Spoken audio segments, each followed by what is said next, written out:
Now, I brought about 150 senior management groups for 4 days here to the Timbavati, where we often use tracking as a metaphor for life and business. Now, initially, we focus on the 5 principles of tracking as a metaphor for life and business.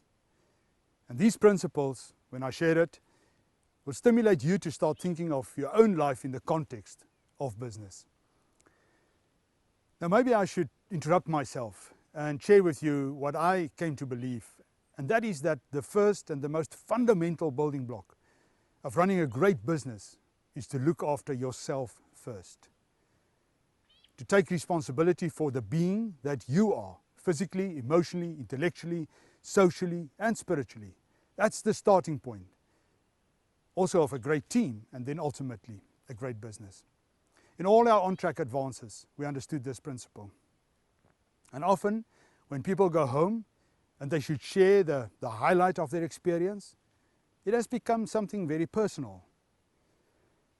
Now, for me, that is fine, because of my belief that if you are not on track with your personal life as a leader, there is no trail for others to follow either. So I guess to be authentic in who you are has become the key building block for any relationship. Now, the principles are very simple and basic. The first one is to stand square on the track. This deals with a fundamental belief that it is indeed possible to be on track with both life and business, and that is possible still in this lifetime. The second is to look up and to see as far as you can see. Now, that tension between knowing and then going towards what is still to come, that is scary. But you were created for this, and come to think of it, this is the only way to create momentum in the journey of life. The third is not to let your eyes wander, but keep your focus. Many things will get us to lose our focus.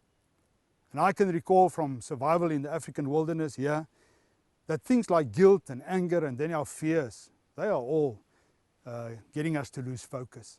The fear of uncertainty. What if I make a mistake? The fourth is to follow the obvious route, and it is there right in front of you. This is where you become aware of the lessons of life, lessons that are in your face all the time, whilst you intuitively know what is the obvious right thing to do. The fifth principle is to stop and reflect and kick back with alternatives when you've lost it. Why? Because you can, and you can be good at this. This has got to do with the discipline and the courage that you need to apply. Stop, reflect, and then kick back. Now, as we work through these principles as a metaphor, we more and more become aware that embedded in all of them is the mystery of your intuitive gut.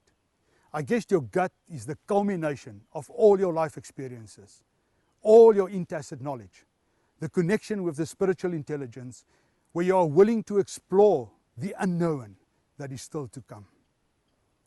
And if you don't find this balance between what you know, what is certain, and the uncertainties of what is still to come, guess what? You will never experience what it means to be a complete human being. You will always be scared, driven by fear, too afraid to make a mistake.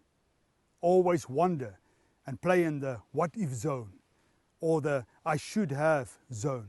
And you will never know until you made the choice to trust your instinct and your intuition more.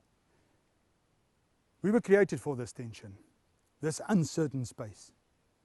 And I guess one of the key factors to get in touch with our intuition is to understand then the importance of rest, combined with a sense of calmness, where you give yourself space to clear your mind, almost in a state of emptiness, and then listen to your inner voice and the messages that comes from it. That is why we use nature as an opportunity to mediate, to reflect, and to find the rhythm of the music, of what it means to connect with something bigger than yourself. It is in this state that you learn to let go of the need to know everything. It is also in this state that you may leap into the unknown and discover what is still to come. I guess it is only until you take action on this intuitive message that you can work its magic in your life.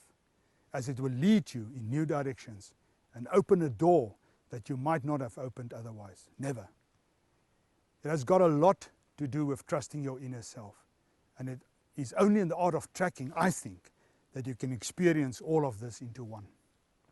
As much as the tracker wants to focus on the smallest of detail, a step-by-step process of confirmation and knowing, well, there's another zone that he needs to integrate that involves all his senses flowing into one. This is when he starts to smell the presence of the buffalo, the scent of the elephant, or hear the bark of the impala, or the laughter of the babblers, where he feels the direction of the wind changes as it blows onto his skin, where his gut tells him there is something fundamentally wrong here.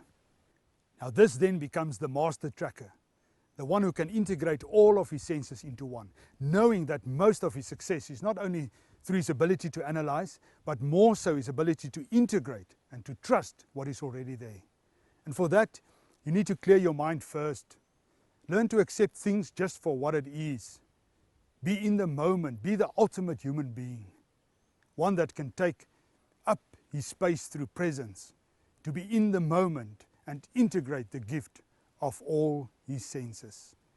Now that is what the master tracker is all about, to be able to trust your intuitive gut. And the more you do that, the more successful you will become.